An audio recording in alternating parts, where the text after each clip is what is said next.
righty. Good morning. And how about them Cowboys, huh? No, I know nothing about those Cowboys. Welcome to Westside Unitarian Universalist Church, where compassion leads us to work for justice and equality. I'm glad you came today. It's my hope that you will find something here that nourishes your heart, feeds your mind, and grows your spirit. My name is Myron Ice, and after several years away from being on the worship team, I'm thrilled and honored to be back on it and glad to be here today. I'm glad you are. Thank you. Thank you. Be you a spiritual seeker, an atheist, or a theist, Westside is a community of many beliefs, genders, and sexualities, a community of diverse cultural, racial, and class backgrounds, a community of varied abilities and gifts. Some here find inspiration in the great books, others in the great outdoors, and still others in great conversations. Whoever you may be, all are welcome here at Westside. To newcomers and old friends alike, together we say, welcome. Yes, we do. At Westside, we are raising the next generation of Unitarian Universalists, and we want them to know that they are an important part of our community. So several years ago, we chose to include all family members in our services. So welcome to all the children and youth of all ages. There's a number of announcements included in your order of service today. Please take any of them with you that you might need for reminders this week or just to share with others. I'd like to call your attention to the Day in Unitarian Universalist History announcement. Dana McLean Greeley sounds like an amazing person and a great human. You want to read about her, and very forward-thinking for the time. And speaking of great humans, if you are available and so moved, check out the Good Trouble Lives On, yes, event this coming Thursday evening at Burnett Park in Fort Worth, Texas. You two going to be there? You can always count on them to be there. The date was chosen as it is the anniversary of John Lewis's recent passing and an opportunity to carry on his legacy of making good trouble. I'm looking at several of you out here are experts at making good trouble. So that is this coming Thursday in Burnett Park, right here in Fort Worth, Texas. Anyway, there's a little thing, a blurb about it in your bulletin today. For those of you joining us online or visiting with us today, if you are not already on our mailing list, please sign up by clicking the link at the bottom of our westsideu.org website. And for those of you who are here in person with us, please take a moment to silence your devices. This morning, our reflection, "Are you part of my tribe?" will be given by our amazing minister emeritus, the famous Dr. Russell Keith Ellivan. We're excited. Most of you are here certainly to hear him, and I understand that. I am as well. Now, I invite you to take a deep breath, thusly, and from wherever you are, settle into the sacred space that we create, and let us worship together as we listen to this morning's prelude. Our house is a very, very, very fine house.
For those of you of a certain age, that brings back a lot of memories, doesn't it?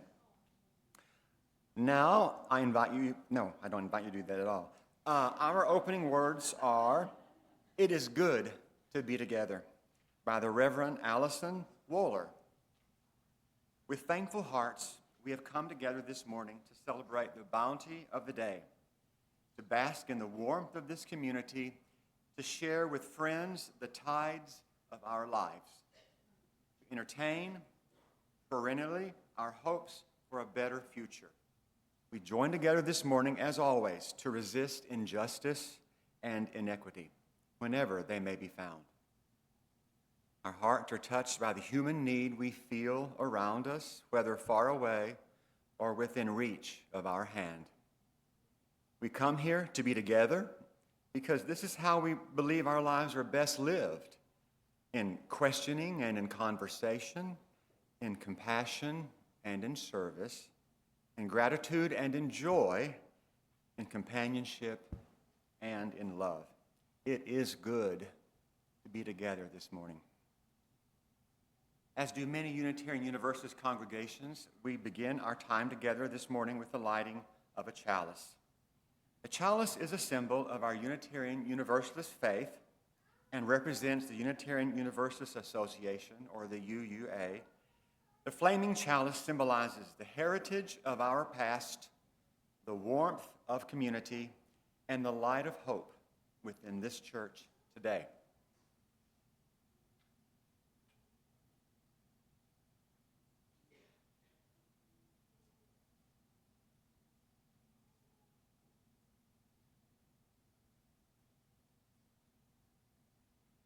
Chalice lighting words this morning are "Honoring Our Common Connection and Uniqueness" by Adam Slate. He is a UU candidate for ministerial fellowship.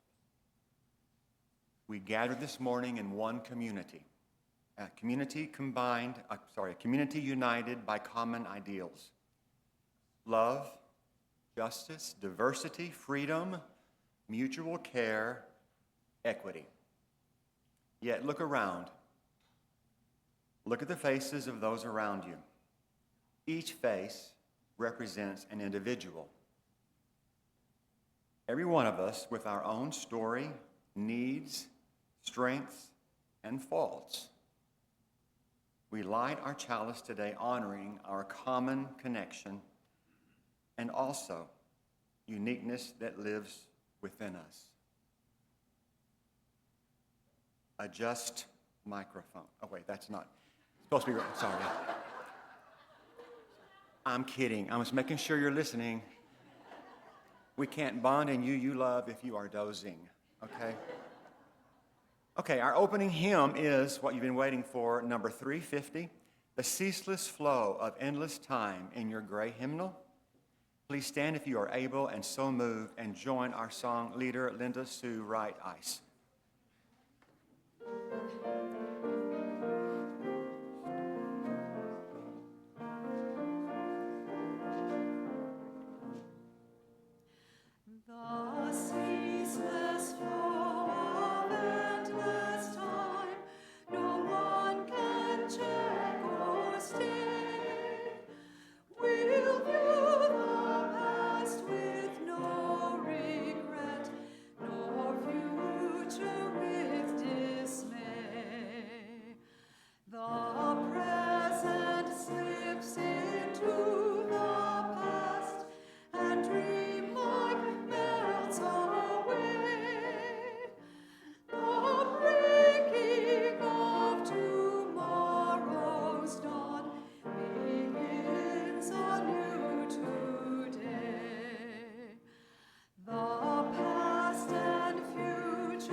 Please remain standing and join me in our affirmation.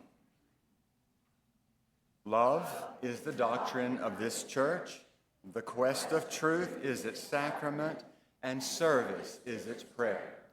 To dwell together in peace, to seek knowledge in freedom, to work for justice through action, to serve others in community, to the end that all souls shall grow into harmony with creation, thus with one another. You may be seated.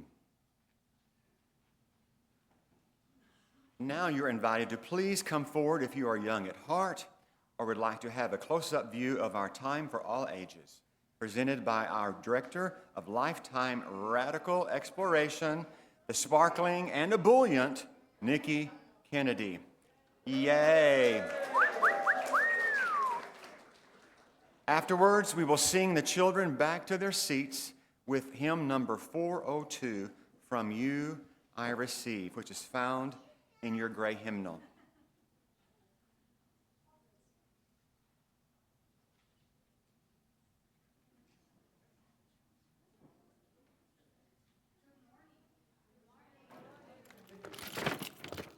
Good morning. Oh, there I am. Good morning.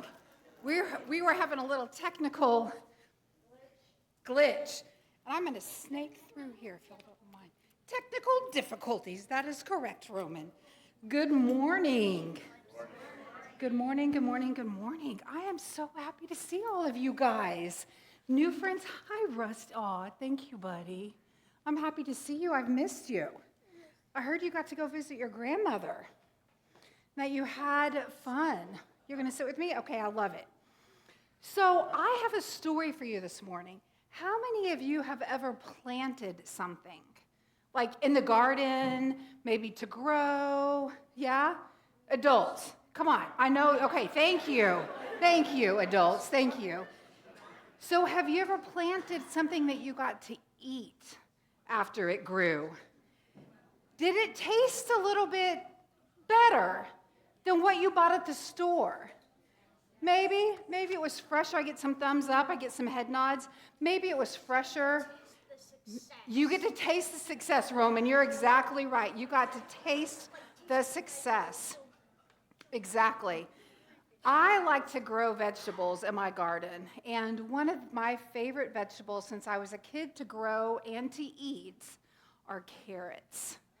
I love orange carrots, I love purple carrots, I love the white carrots, I love hearing about them, I love learning the stories about how carrots became orange today.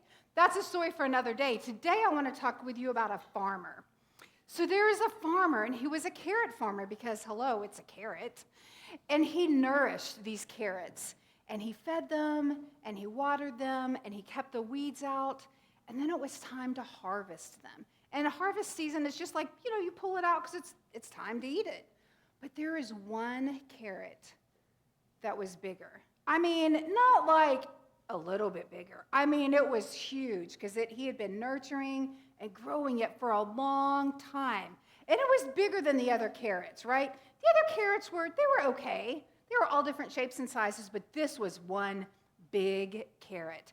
And this farmer was determined to eat this carrot, and this farmer was so excited because he'd been working so hard on taking care of this carrot. So he went to pick the carrot. And you guys, the carrot was so big he couldn't pull it out of the ground. So he's like, okay, as a determined person, which we have a few determined folks with us today, this farmer went to ask for help from their partner. And the partner came. And they pulled together, and they pulled together, and they heaved and howed, and it wouldn't come out. So they called for their kids and their grandkids, and there was this long line of people pulling on this carrot. And I mean, a leaf came off, or some dirt, but the carrot was still in the ground. And the grandkids were like, nope, we're getting this out. We are going to have a party. We are going to have a celebration. So you know what? Their neighbors came. And they helped, and the dog came. The dog said, that looks like a party with people I want to help. So the dog came and helped. And then there was a mouse, and the mouse came to help too. And on the third attempt, they all fell back because guess what? The carrot came out of the ground. and it was a huge carrot, and they were dirty, and they all fell on their bums, and they were sweaty, but they did it. They worked hard together to get this carrot out.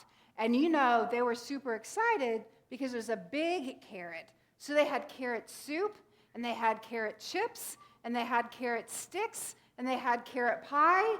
Now, not everybody that worked together really liked carrots that much, and that's okay. They knew what they had to do was really important, and guess what? They all tried it, and some of them were surprised they liked it. So if I were to ask you what a community was, what do you think a community is? Could anybody help me define it or give me an example?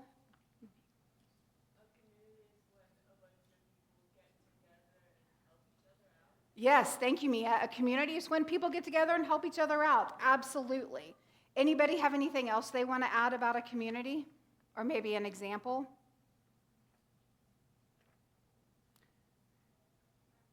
Maybe. People maybe that have things in common. They have similar values. They have similar beliefs. Maybe it's people that they like to hang with and drink coffee with. Maybe it's people they like to garden with. Well, the story we read today that I shared with you today is about a community. It's about a community that worked together. They worked hard. They accomplished something, and they got to enjoy the food. I mean, hello, we can throw down coffee and food, can't we, Westside? For sure. So their community is similar to Westside. We see things that we can do, but we can't do it alone. We have to ask for help. We have to depend on each other. We have work to do. But it's when we do it together that the joy is truly realized with our people. Now, I'm thankful for community, and specifically, I'm thankful for this community. You guys are my people. We have similar values, or maybe the same. We believe in justice and equity and transformation and pluralism and interdependence and generosity with love at the center. Now, we hear stories about community making a difference all the time. But yesterday, I got to hear stories about our board members. And our board is those people that we elect to serve and to lead us, right, in this community. And they shared stories about why Westside was their community. So whatever your reason, wherever you're here today, last week, next week, and days to come, we hope you know that this is a community, that each one of you are valued, each one of you are welcome, and that we would like to be your people if you would like us to be your people as well. Have a wonderful week. You guys take care of each other and enjoy summer. Thank you, friends.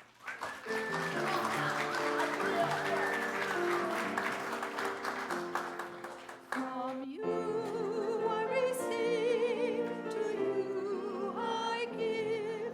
Together we share, and from this we live. From you I receive, to you I give. Together we share, and from this we live.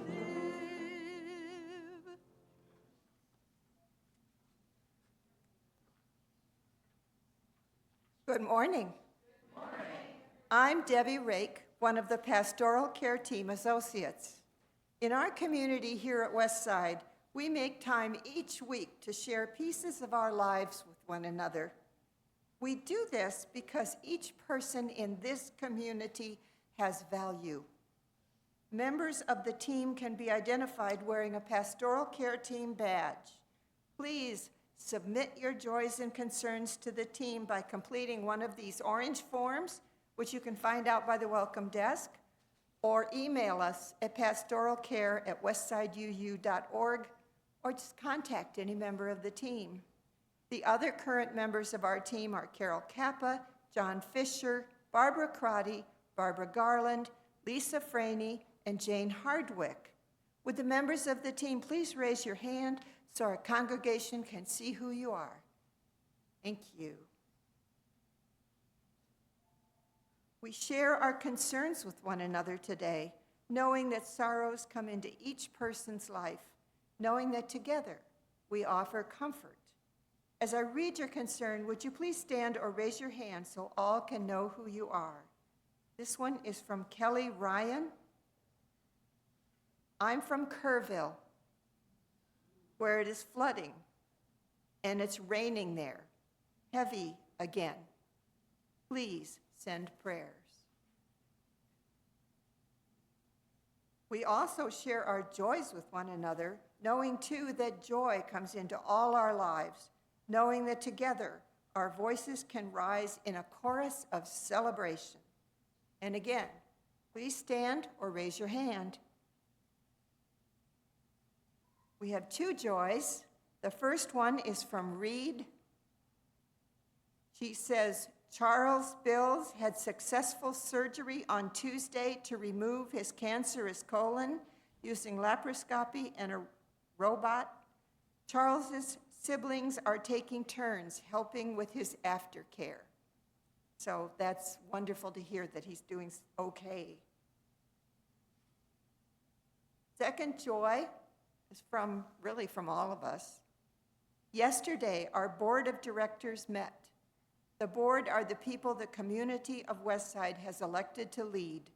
They shared how they came to Westside, reasons why they felt connected to this community, and worked on goals and hopes for Westside for this year and into the future. These people are dedicated to help Westside live into our values and are creating actions, intentional plans for our community.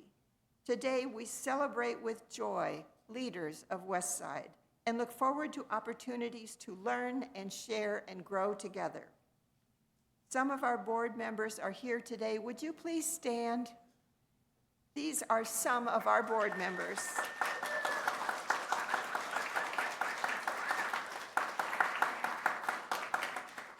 Thank you for sharing your time, talents, and treasure to help Westside continue to flame on. We make space each week for musical centering, knowing the life and experience of every person matters, and together our lights shine brighter. As we hold all the joys and concerns among us, both those spoken and unspoken, let us sing together number 1002 in the Teal hymnal, Comfort Me.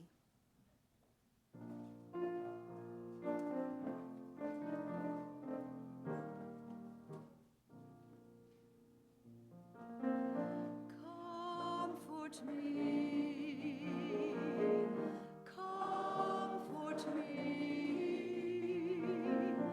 comfort me, oh my soul.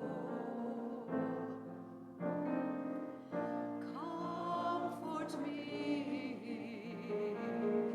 comfort me,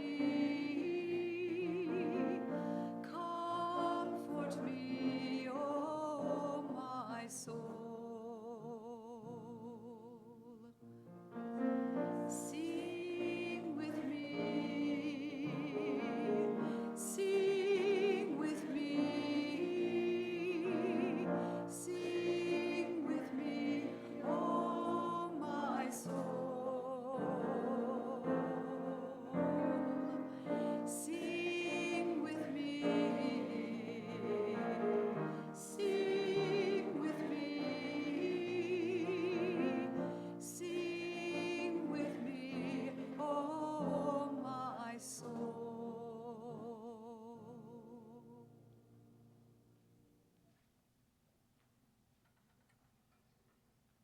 Good morning. My name is Jana Francois Kennard, and I'll be leading our meditation this morning. I now invite you to relax your mind and body and join in a time of meditation. Today, we will begin with an introduction titled, Here in the Space We Are Gathered, by the Reverend Maureen Killeran. Afterwards, our bell will sound to signal the start of a minute of silence for your own meditation, prayer, or reflection, and it will sound again at the end. Here in this space, we are gathered, called by our sense of urgency or duty, or the longing for community, called to be together on this day. Here in this space, we are gathered, called to hold ourselves accountable to our values, to remind ourselves of those hopes and dreams and possibilities for which sometimes in the rough and tumble world, it can be hard to hold on to belief. Here in this space, we are gathered, called to do our part in weaving a web of human community. Here in this space, some of us have come in pain. To those who are dealing with issues of health, we pray, we wish for courage and healing. May we pause and hold gently all the concerns, named and unnamed, that are gathered in this room this day. And in the complexities of community, it is right that in this space, some have come with joy bubbling in their heart. May we rejoice together, remembering the wisdom that says joys are multiplied when shared. May we remember gratitude for warmth, thankfulness for sunshine, appreciation for the simple tastes of whatever food our lives and bodies let us choose. Here in this space, we are called to weave the web of human community. May we pause, and in our silence, may we lift up at least one blessing, one joy, no matter how small, that has touched our life this week. May our shared silence be a blessing on our hearts, on this community, and may this blessing extend outward to the grace of the wider world.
May we be good company to one another in our questions and our journey. May it be so. Blessed be, and amen.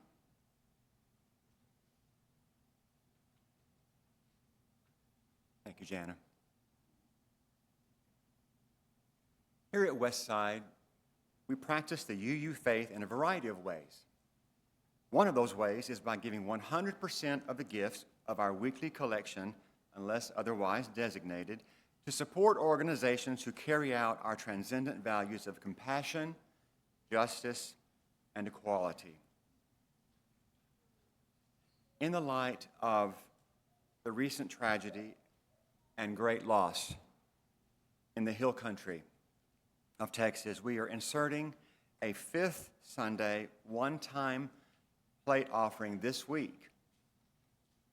We will resume the collection for the Help Center for the LGBTQIA+ Health and Wellness next Sunday and continue through August the 3rd.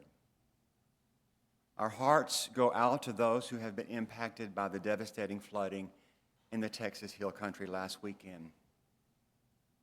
Our Unitarian Universalist values call us to help our neighbors in times like these. So we've reached out to the local UU churches affected by this flooding. They have recommended directing our giving to the Kerr County Flood Relief Fund. This charity is local, vetted, and in the community. 100% of the funds offered this Sunday will be sent to this relief fund in love and solidarity with this community. The Community Foundation, a 501c3 public charity serving the Texas Hill Country, will direct funds to vetted organizations providing relief, rescue, and recovery efforts, as well as flood assistance. The fund will support the communities of Hunt, Ingram, Kerrville, Centerpoint, and Comfort. Grants from the fund will support nonprofit organizations, first responder agencies, and local governments actively involved in response, relief, and recovery efforts. Together, we can make a meaningful difference during this challenging time. Please give generously as you can to this very needed emergency cause. You can give online through the church's giving page or by using the Vanco mobile app. Select the Service Project Fund. Any funds sent via Vanco before Sunday, July the 20th, will go towards this one-time offering. You can also mail a check to our church, Westside UU Church, 901 Page, Page. That's Fort Worth, Texas, 76110. Thank you for your consideration. If you are giving toward our fellowship, toward our stewardship pledge in cash, please use the envelopes at the bottom of the bowl as it is passed. Now let us enjoy this musical offering, Lean on Me by Bill Withers, performed by Yuki Kumamoto.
That's so much fun.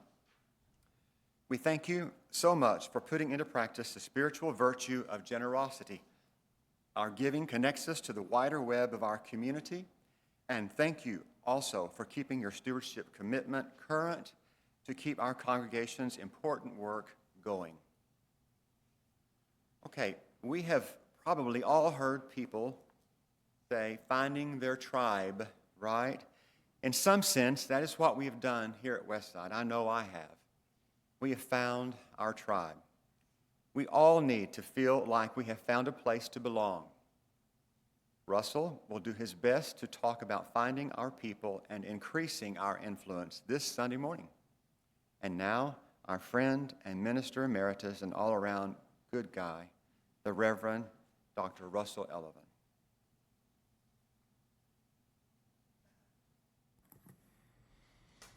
Hello, my friends. It's good to be with you again today, albeit virtually. I hope you're all doing well, and I hope you are enjoying being with your Westside community this Sunday morning.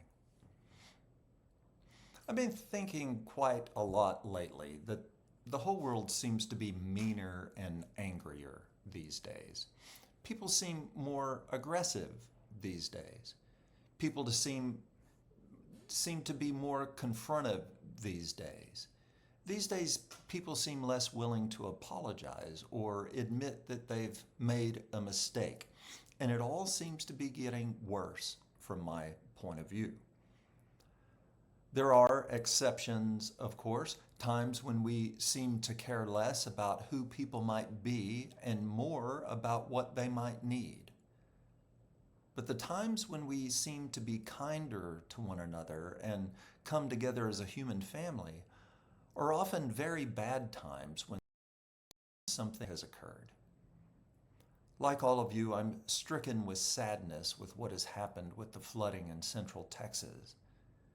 But people are pulling together during this tragedy to help one another in ways they might not have a couple of weeks ago. And my fear is that more and more of these opportunities to unite may be in our future as climate change continues to make weather events more dire. Most of the time right now, we do not seem to be very kind to the other as a nation. And we've heard about a time when Americans seem to value the viewpoints of others. We talk about the times way back when our political leaders would reach across the aisle in order to get something accomplished. But that doesn't seem to be the case these days. And I'm about to use an example from my personal observations and experience that may not resonate with everyone because it involves sports. I apologize if this example doesn't work well for you, but I remember a time when I could attend a sporting event at another team's venue and not feel like I was going to be accosted for rooting for the wrong team. At the beginning of the 2005 college football season, my spouse and I went with some friends to Norman, Oklahoma to watch what we imagined to be the TCU Horned Frogs being roundly defeated by the Sooners of the University of Oklahoma. Because the tickets we'd purchased would be among the OU faithful, we wore no purple that day. We did not cheer when TCU performed surprisingly well, and we tried to do nothing that would identify us as TCU fans. And wouldn't you know it, TCU accidentally wound up winning the game that day. And when it became apparent TCU was going to win, and that Gail and I did not cheer at the right time nor groan at the right time, people began to ask us who we were rooting for. When we admitted to being from Fort Worth and rooting for TCU, I prepared for an unleashing of unkind words. But that's not what happened. The OU fans around us congratulated us and told us we deserved to win that day. It was a wonderful experience, one that I obviously still recall fondly today. What I believed happened was neither my wife nor I were wearing outward signs of our affiliation, our team, our group. We did not respond appropriately to what was happening on the field. We did not cheer when OU made a good play, and we only gave one another a side glance when TCU did something special.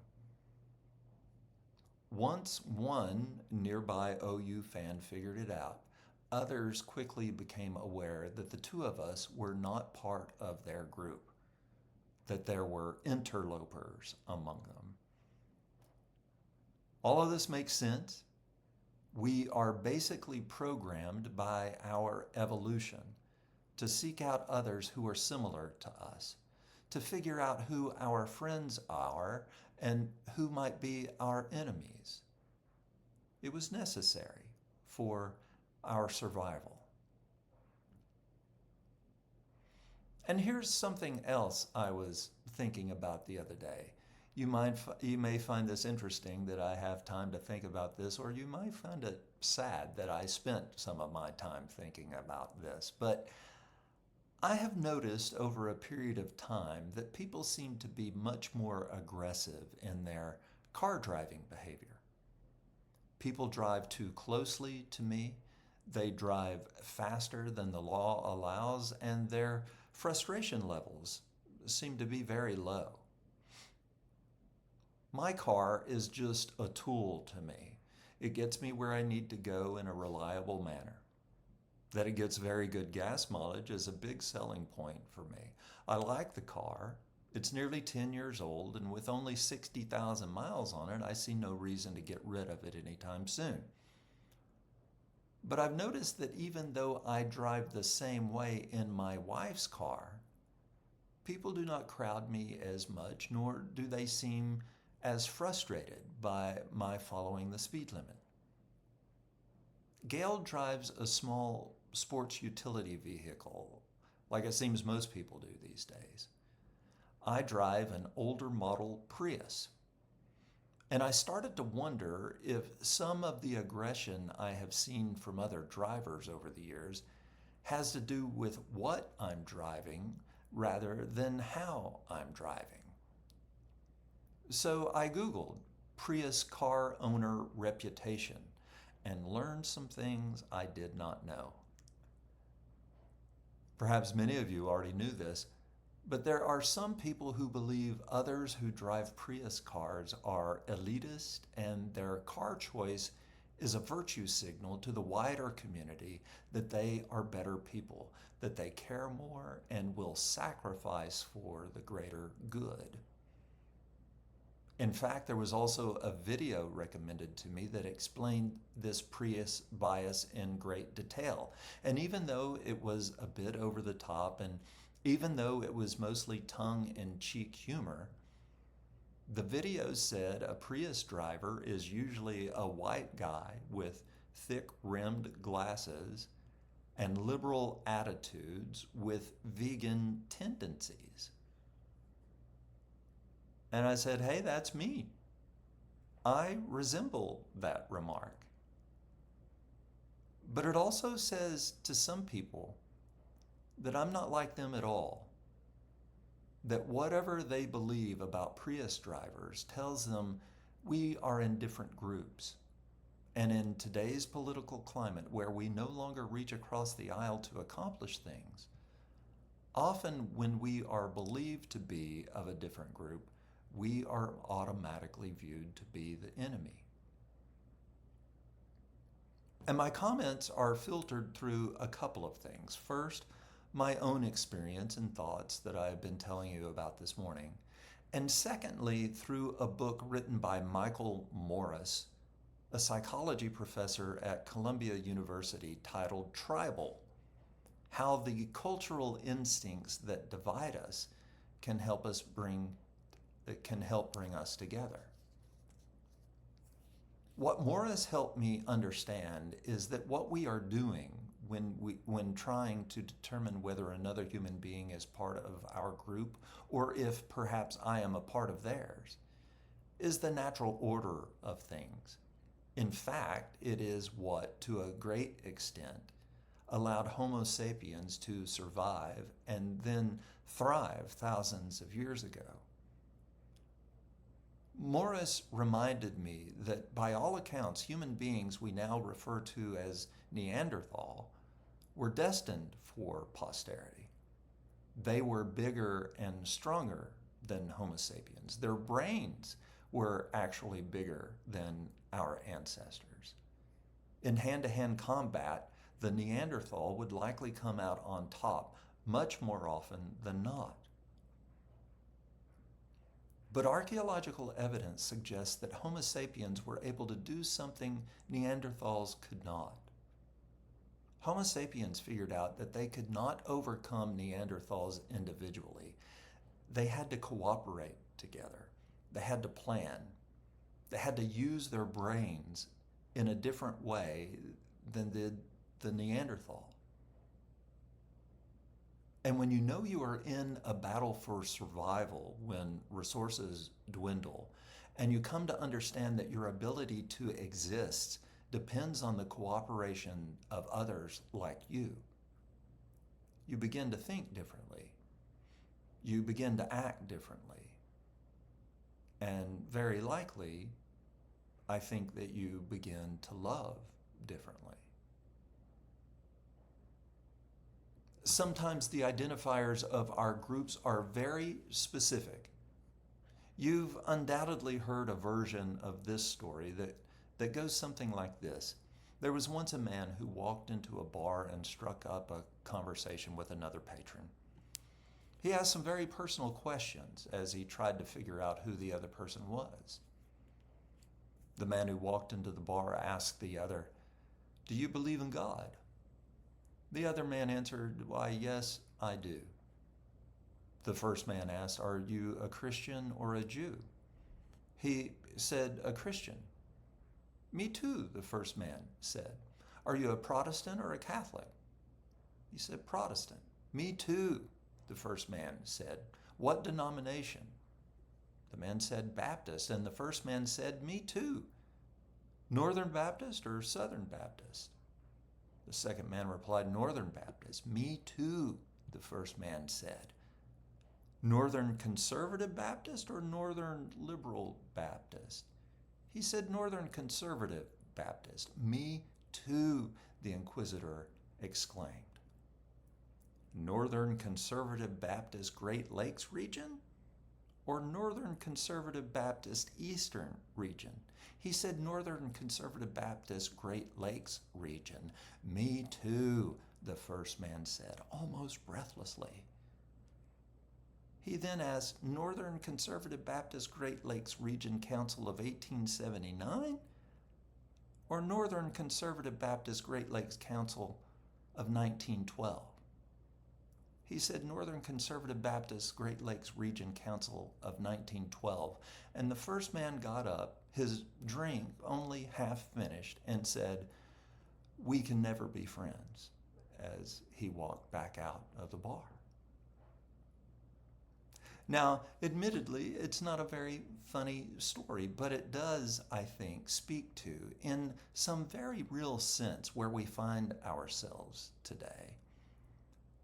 We are so polarized as a nation these days that it is difficult for us to allow any ideological differences within our circle.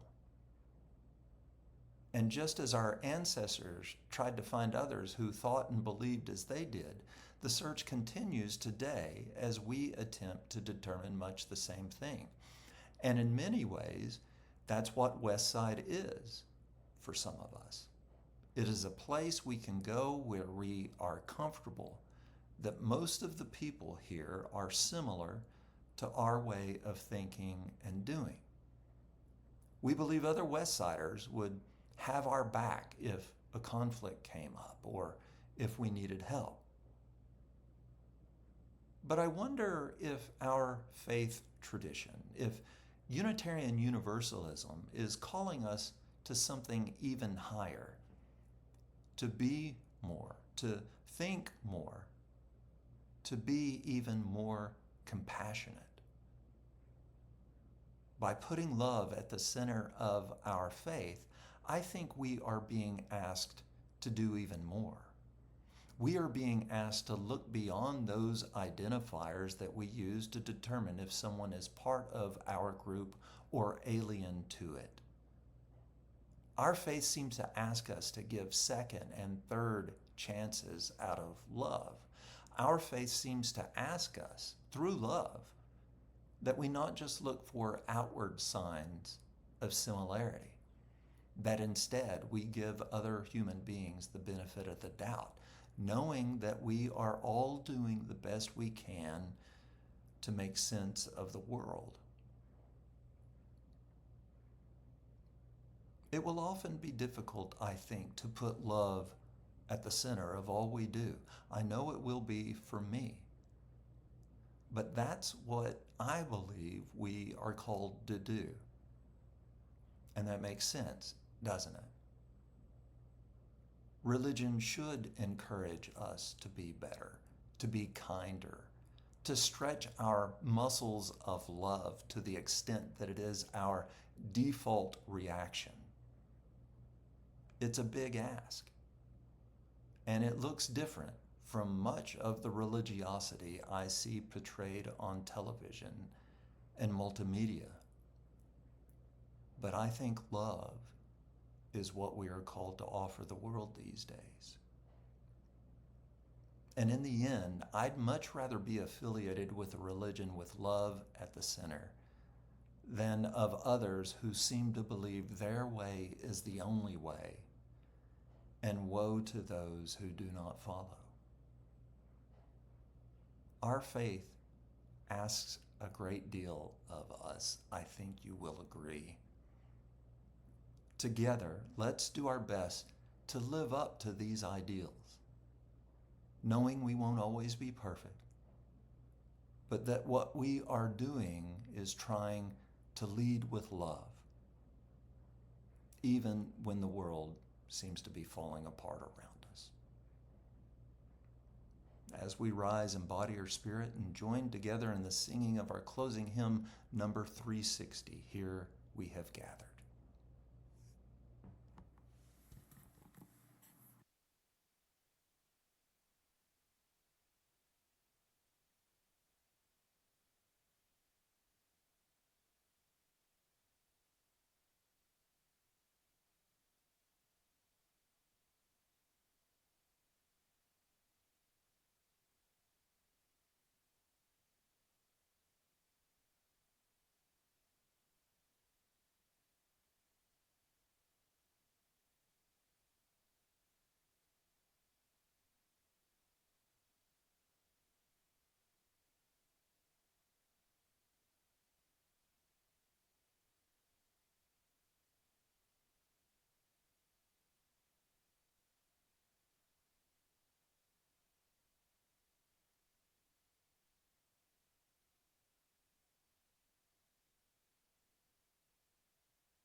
Robin F. Gray.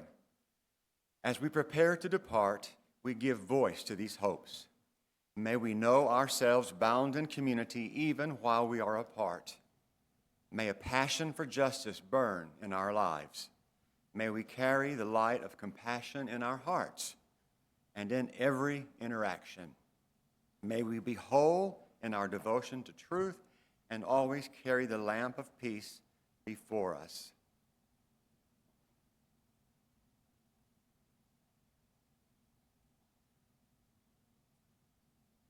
Chalice is now extinguished, but its light lives on in the minds and hearts and souls of each one of you.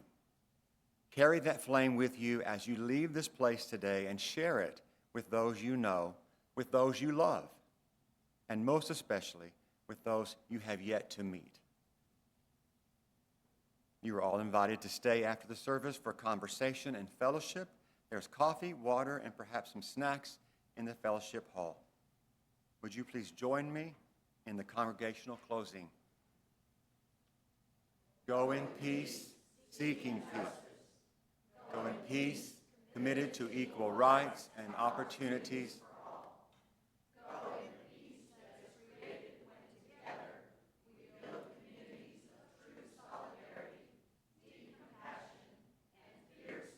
Within love. May it be so. Blessed be and amen.